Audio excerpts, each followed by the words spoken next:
Dan tahu enggak kalian, ya kan? Kemarin nyerang-nyerang pemerintah, menyerang-nyerang negara. Sekarang minta tolong sama negara. Mendesak supaya masalah ini diusut tuntas. Kemarin parcok. Kemarin bilang negara nggak peduli dengan hukum. Kemarin bilang kalau hukum di Indonesia sudah amburadul. Tidak percaya lagi masyarakat terhadap hukum di Indonesia. Terus ngapain kau lapor polisi? Makan jilat ludahmu sendiri.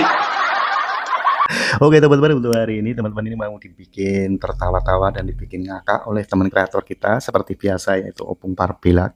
Dan untuk kali ini yang dibahas ini masih sama, yaitu tentang kantor Media Tempo. Nah, yang kemarin-kemarin itu teman-teman pasti tahu ya.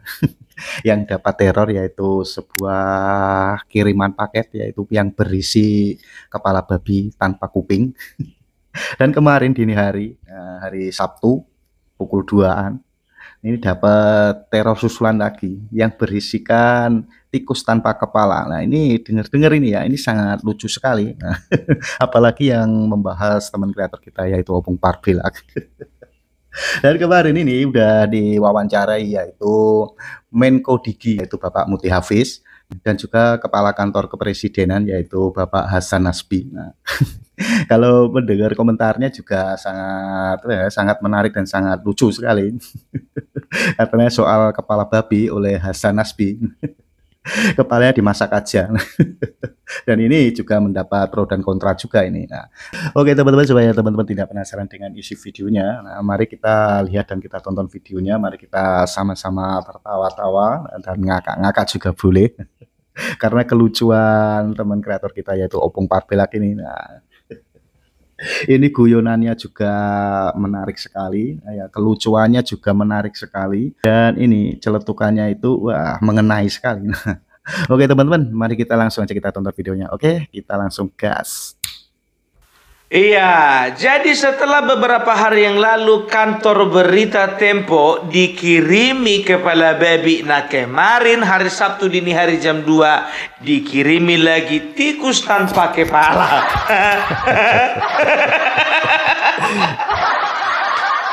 Itu yang kemarin itu. Yang ngirim ini jujur aja aku bilang, ku stempel ini, pilih orangnya. Pilih. Masa ngirim kepala babi doang badannya enggak? Sekarang ngirim tikus enggak ikut kepalanya. Perhitungan kali bro. Dapat kiriman tikus. Tapi lucu aja gue ngeliat yang ngirim ini, jujur. Kenapa sih dikirimin binatang-binatang yang nggak bisa dikonsumsi? Kalau mau ngirim tuh boya yang bisa dikonsumsi, ayam, bebek, daging sapi, daging kerbau, ngono lho. Babi, tikus. Sesok apa meneh? Susulan lagi tuh. Kita lihat aja besok. Kan udah kunasihatkan ya untuk kantor Media Tempo ya, minta tolong sama Bapak Kepolisian, tolong Pak jaga 24 jam selama 2 minggu. Aku yang bukan jurnalis juga bisa membaca bakalan ada teror susulan. Tapi jurnalis kelas dunia, orang biasanya kalau ini makanya menambah kecurigaanku ini.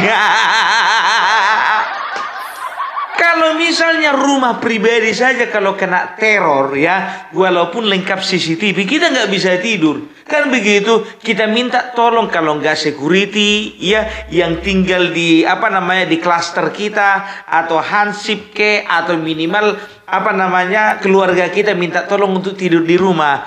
Paling tidak 2 minggu itu waspada. Nah masa ini bisa kecolongan lagi? Dan tahu enggak kalian, ya kan? Kemarin nyerang-nyerang pemerintah, menyerang-nyerang negara. Sekarang minta tolong sama negara.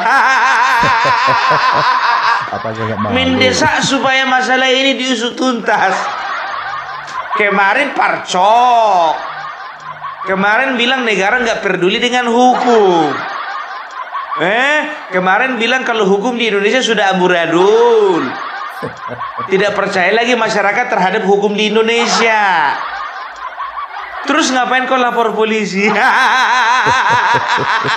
Takut Makan jilat ludahmu sendiri. Nyerang-nyerang pemerintah kau kemarin, sekarang kau minta tolong sama pemerintah.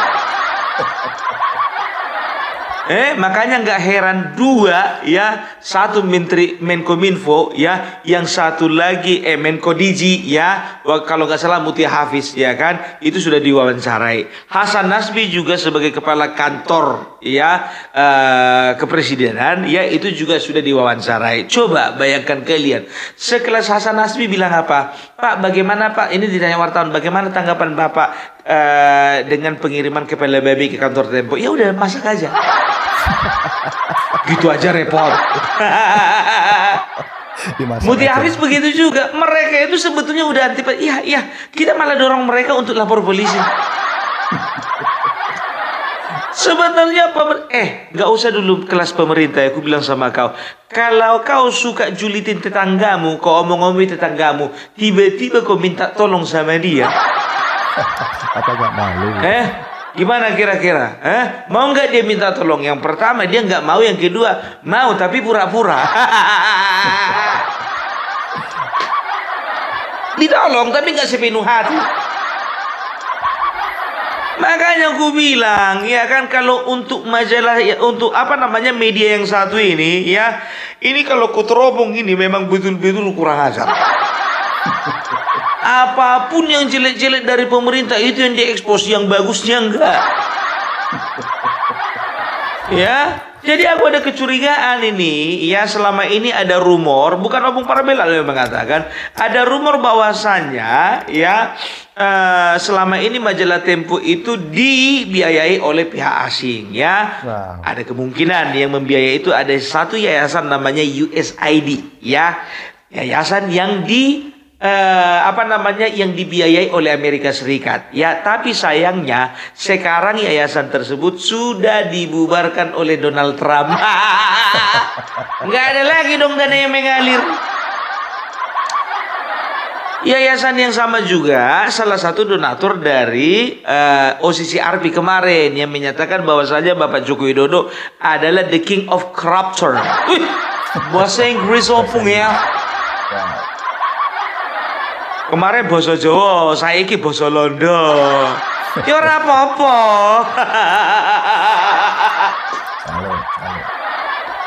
Ya, jadi Tempo gimana? Udah nggak ngalir lagi dananya. Berarti selama ini betul kan rumor yang kami terima itu betul kan? Tolong buktikan kalau kalian itu nggak punya donatur. Ya. Ini salah satu media, jujur aja aku bilang, Tempo ini salah satu media yang perlu disoroti oleh masyarakat ini. Karena apa? Selalu menyerang pemerintahan, apalagi acara bocorelus. Ya kan begitu, ya pantaslah ya yang diteror itu bocorelus.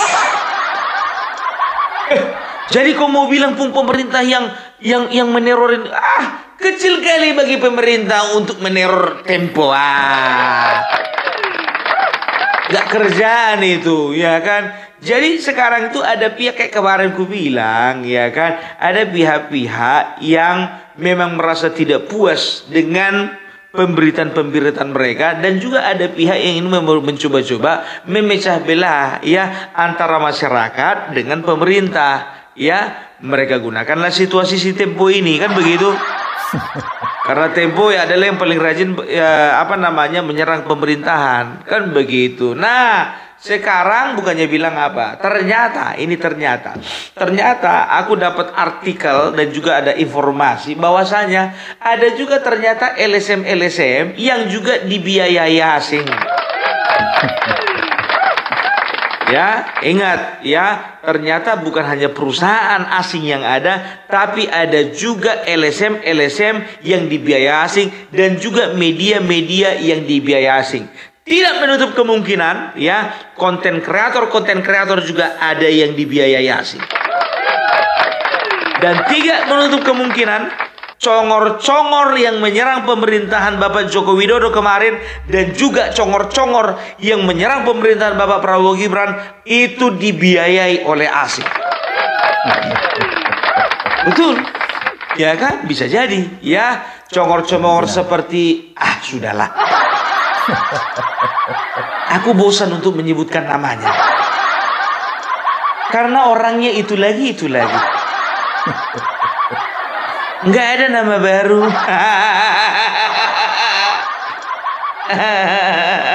Rocky Gorong-Gorong. Iya kan? Reflikadrun. Terus Pisang Asegap. Setelah itu Said Dadu.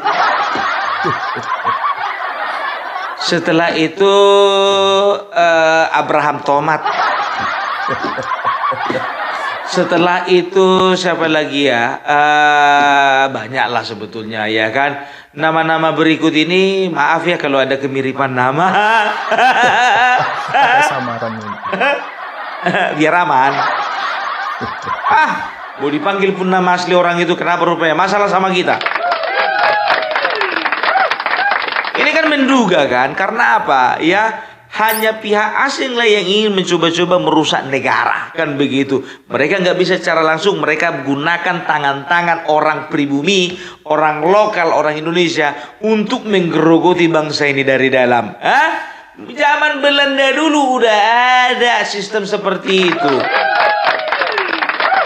Zaman dulu Belanda bagaimana merusak kepercayaan masyarakat, ya mereka itu membiayai, ya ada gubernur-gubernurnya atau bupati-bupatinya, mereka danai, mereka support, mereka kasih makan, ya, dan mereka juga yang mengangkat para bupati tersebutnya, sehingga ya mereka menjadi kaki tangan Belanda, ya, di tengah-tengah masyarakat. Nggak percaya kalian? Nonton kalian film Si Pitung. Si Pitung tahun 80. Udah itu gambaran nyata itu. Jangan pula kalian tonton Joko Tingkir. Jauh itu zamannya. Lampir jauh zamannya itu. Brahma Kumbara jauh kali. Si Pitung. Over damn it. Itu dia yang sering dibilang orang Belanda sama si Pitung. Over damn it. Masih ingat aku siapa yang saya kata Opung Parpelak? Kelahiran sekitar tahun 75-an, 80. Pasti pernah nonton film Si Pitung, kan begitu ya. Jadi itu tadi cuman intermezzo doang ya. Jadi bisa dikatakan ya, kalian cari sendiri ya. Aku sebetulnya ingin lebih detail lagi untuk membahas ini ya, menampilkan video-videonya. Cuman malas aku lagi malas aku ngedit karena bentar lagi buka puasa. Nanti takjilnya dingin. Ya. Jadi udahlah ya, sekarang hadapilah apa yang kau tabur itu yang kau tuai. Kau menabur angin, kau menuai badai. Iya Pung, kalau menabur angin kita menuai badai.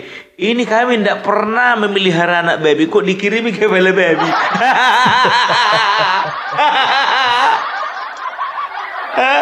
Juga tikus. 6 pula tikusnya itu, bukan cuma 1.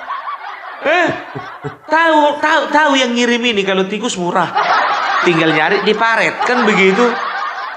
Makanya dikirim 6. Kenapa kepala babi cuma 1 kau kirim? Karena tahu dia kepala babi mahal. Aku jujur aja ya, gimana perasaan dan juga isi kepala orang yang meneror ini ketika dia membeli kepala babi di pasar, di tempat penjualan babi, ya kan? Ya, yang jadi pertanyaanku, dia potong itu kupingnya di tempat penjualan babi atau dia potong sendiri di rumah?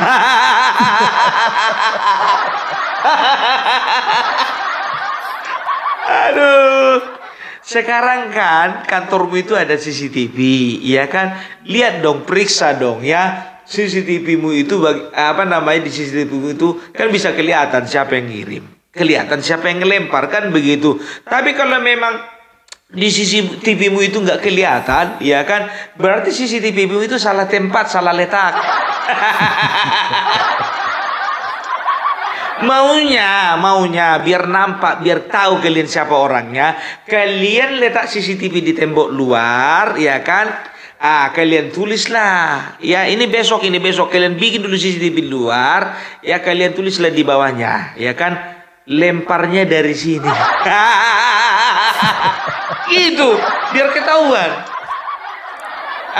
Kemarin itu kan hari Kamis ya hari Kamis kau terima paket, ya. Setelah itu hari Kamis atau hari Jumat kalau nggak salah, hari Kamis kalau nggak salah terima paket. Setelah itu 2 hari selang, ya hari Sabtu kau terima dilemparin tikus tanpa kepala, ya kan? Polanya itu kan berarti ada 2 hari kan begitu. Kamis ke Sabtu 2 hari. Sabtu 2 hari hitunglah. Sabtu, Minggu, Senin. Kalau hari Senin besok, ya tidak ada di kantormu itu polisi yang menjaga keamanan kalian, ya berarti memang betul dipertanyakan apakah itu murni teror atau rekayasa. Itu dia. Sekarang tergantung kau, ya bagaimana caramu membujuk kepolisian, ya untuk berjaga-jaga di kantormu. Masih mau nggak mereka? Kemarin kan kau salah satu juga yang agak ngumpur-ngumpurin parcok gitu kan? Ya enggak? Ya kan? PDIP bilang apa, kau jadi corongnya. Orang Anies Baswedan bilang apa, kau jadi corongnya. Ada mobilisasi aparat penegak hukum, kepolisian, kau juga jadi corongnya. Sekarang kau minta tolong. Ini makanya aku bilang ini menjadi salah satu contoh bagi kita masyarakat. Jangan pernah kita diadu domba dengan Tentara Nasional Indonesia dan juga dengan pihak kepolisian. Ya.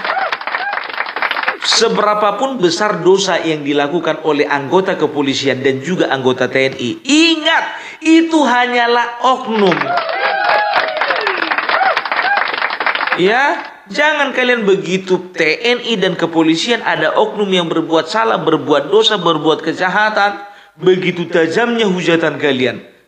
Tapi ketika ada ketika ada pemuka agama melakukan kejahatan seksual, pemuka agama melakukan kejahatan katakanlah penipuan, ya, ketika juga anggota dewan melakukan tipu muslihat, sebegitu gampangnya kalian memaafkan.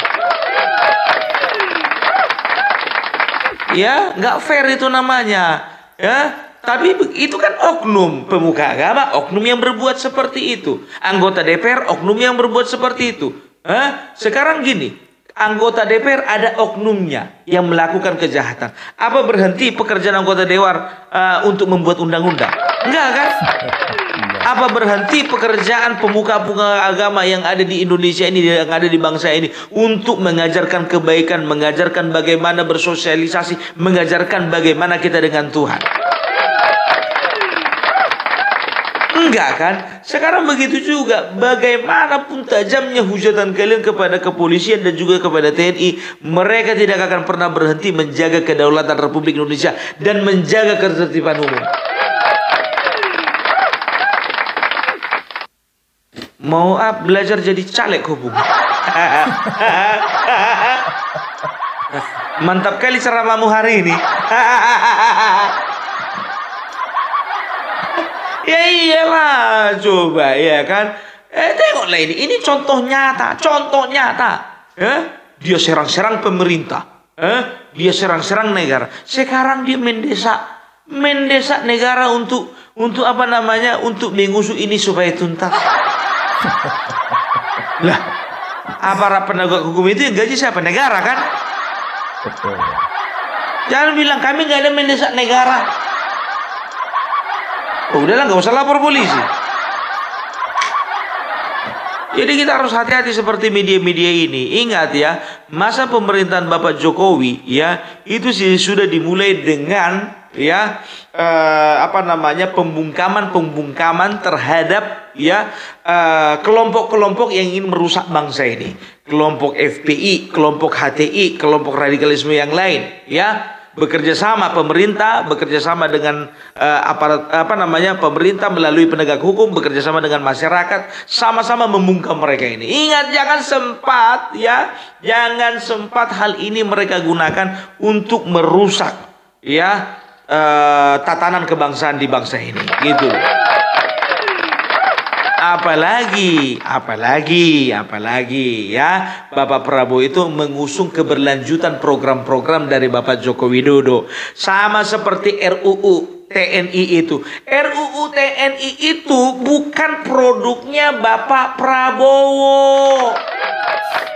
Banyak yang salah kaprah, ternyata kita salah pilih presiden. Padahal dia pun milihnya Anies Baswedan. Pura-pura bilang ternyata kita salah pilih presiden, padahal kemarin milih Ganjar.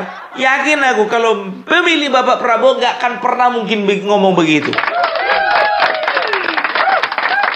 RUU TNI itu sudah ada sejak zamannya Bapak Jokowi. Kalian lihat di artikel, Megawati pun sempat menolak RUU TNI.